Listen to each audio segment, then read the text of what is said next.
So eto mga idol, nagbalik gilas na itong si KQ o Kevin Kiambao para humabol dito sa training camp ng ating national team, itong Gilas Pilipinas. Pero ang malaking tanong ngayon ay goodbye NBA na ba tayong mga Pinoy? Ito yung tanong na hindi lang para kay KQ, kundi para sa lahat ng mga Pilipino, partikular na ang mga Pinoy basketball ballers natin. Pero bago tayo magsimula mga idol, paarbor naman ng like and subscribe dyan dito sa Maestro Coach TV.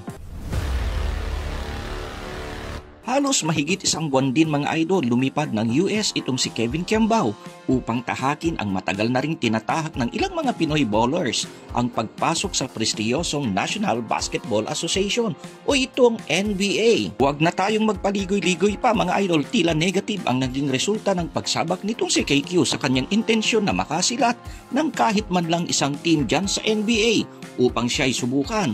Hindi naman sa inaalis natin ang posibilidad, malay natin baka biglang may tumawag dito kay KQ, bilog ang bola ika nga. Pero sa ngayon, malamang sa malamang ay maisasama itong si KQ sa humahabang listahan ngayon ng ilang mga Pinoy ballers na nabigo sa pangarap na pasukin ang mundo ng NBA. So ano nang nangyari? Goodbye NBA na ba tayong mga Pinoy? Hindi nga ba talaga para sa Pinoy ang ligang NBA? O baka naman sadyang meron lang talagang diskriminasyon sa liga na yan. Pero konting rewind muna tayo mga idol. Bago pa man sumubok itong si KQ ay may mga ilang local players na rin tayo na nagbakasakali na mapasok ang NBA. Noong 2012 ay sumubok itong si Japet Aguilar dyan sa NBA Summer League. Hindi naman ganun kasama actually ang kanyang kampanya. Pero bigo ito na makasungkit ng legit na contract mula sa mga NBA teams kaya minarapat na lang ito na umuwi ng Pilipinas at dito maglaro. 2018 nung itong si Kobe Paras naman ang nangarap na madraft dyan sa NBA. Medyo umingay ito kumpara kay Japet dahil syempre anak ito ng isang sikat na dating basketball player itong si Benji Paras. Lalo pang umalingaw-ngaw ang kanyang NBA campaign nung masungkit nito ang prestiyosong FIBA Slam Dunk Contest. Sa mga panahon na yon ay talagang hype na hype ang mga fans dito kay Kobe at inakala ng lahat na siya na talaga ang maging kauna-unahang pure-blooded Filipino player na makakapasok dyan sa NBA. Pero sa dulo ay kinapos pa rin itong attempt nitong si Kobe Paras at nagdesisyon na lang ito noon na umanib sa ating national team na Gilas Pilipinas sa pag-asa na dito siya makakakuha ng atensyon mula sa mga NBA scouts. Pero sa kasamang palad ay hindi rin naging maganda ang Gilas stint nitong si Kobe at bigla na lang itong naglaho na parang bula. Dagpa natin dyan mga idol sa ating listahan bagamat hindi siya pure-blooded Pinoy pero sumubok din sa NBA itong si Ray Parks Jr. Walang masyadong hype dito kay Parks kung ikukumpara kay Kobe Paras pero sad to say, ganun pa rin ang resulta, bigo pa rin itong si Ray Parks Jr. Baka may mga ilang players pa na di natin nabanggit na sumubok din sa NBA, paki-comment lang dyan sa ibaba mga idol. William Reith with a dozen and tipped up and in. Kai Soto with the bucket from the Philippines, the pick, the roll, and hitting the boards. It's been a rough couple of years for San Antonio, but Victor's arrived. Pero kung NBA campaign lang ang pag-uusapan, ay sino ba ang hindi nakakaalam sa naging kampanya nitong 7'3" na pambato ng ating bansa, itong si Kai Soto? Hindi lang sa Pilipinas naging hype sa mga fans ang naging kampanya nitong si Kai, kundi maging sa buong mundo. Pinagpiestan din ng mainstream media at social media itong si Kai sa mga panahon na yan. May mga ilang bashers man pero sa lahat ng mga sumubok sa NBA, kay Kai lang talagang maraming pumusta na baka siya na ang kauna-unahang pure-blooded Pinoy na makakapasok sa NBA. Pero as usual, bigo pa rin ang sambayanang Pilipino. Nagkaroon noon ng malalang injury sa baywang o sa likod ba itong si Kai Soto na talagang nagpapangit ng kanyang performance noon sa NBA Summer Camp. So ano na? Goodbye NBA na ba talaga ang pangarap na ito ng maraming mga Pinoy basketball fans? Well, diretsang sagot mga idol, hindi pa naman actually. Sadya lang talagang mataas o napakataas ang standard nitong NBA. Aminin kasi natin, halos lahat ng nakakapasok dyan ay malahalimaw na ang laruan.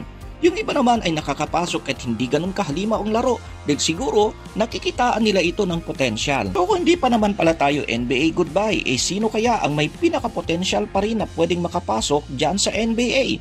Well, no other than Kai Soto pa rin. Tandaan natin mga idol, kaya lang naman walang kumuhang team dito kay Kai noon ay dahil sa kanyang injury sa kasadsaran ng NBA Summer Camp. Siyempre mga idol, natural lang naman na iiwas ang mga NBA scout sa isang player na may injury. Idagdag pa natin dyan na naging pangit din ang mga naging desisyon ng kampo nitong si Kai sa pagsisimula ng kampanya nila mula noong iniwan niya ang NBA G League hanggang sa paglalaro nito sa Australian League.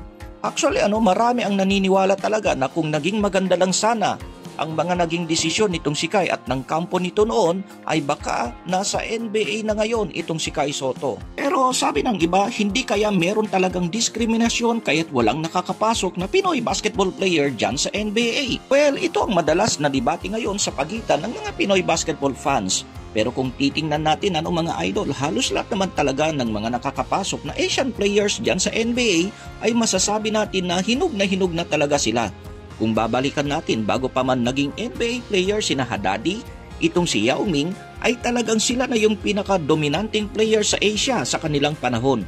Ganon din ang ibang mga players na galing sa iba't ibang kontinente. He's kind of leaped down expecting somebody else to get the ball. And it winds up in the bat. Kobe over Pondexter, short. Nick is becoming a little more of an isolation team now. Not much ball movers. Haddadi runs. And Ming with his first NBA hoop, a fadeaway jumper. Keep the ball hopping. Yao Ming working on Wallace again. Takes it inside. Oh, baby!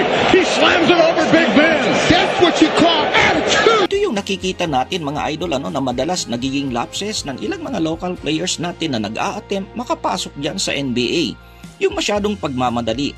Siguro kailangan mo nang magbabad sa iba't ibang mga international tournaments gaya ng FIBA itong ating mga local players para i-showcase nila ang kanilang mga talento hanggang sa maging dominant player sila dito at mapansin ng mga NBA scouts. Ito naman yung nakikita ng marami na ginagawa this time nitong si Kai Sotto. Hindi na siya nagmamadali, instead ay nagpapakitang gilas muna ito dyan sa Japan B-League at sa mga FIBA sanctioned tournaments. And so far so good. Unti-unti ay nagiging dominant center na itong si Kai sa mga international tournaments, partikular na sa FIBA. Kaya marami ang naniniwala, itong si Kai pa rin ang pinakapotensya na local player natin na may pag-asang makapasok dyan sa NBA. Seconds of our opening quarter. Young sets a beam screen. There gets out of the block. Different than Klinger, but watch it. There's going to be he just backs his defender down.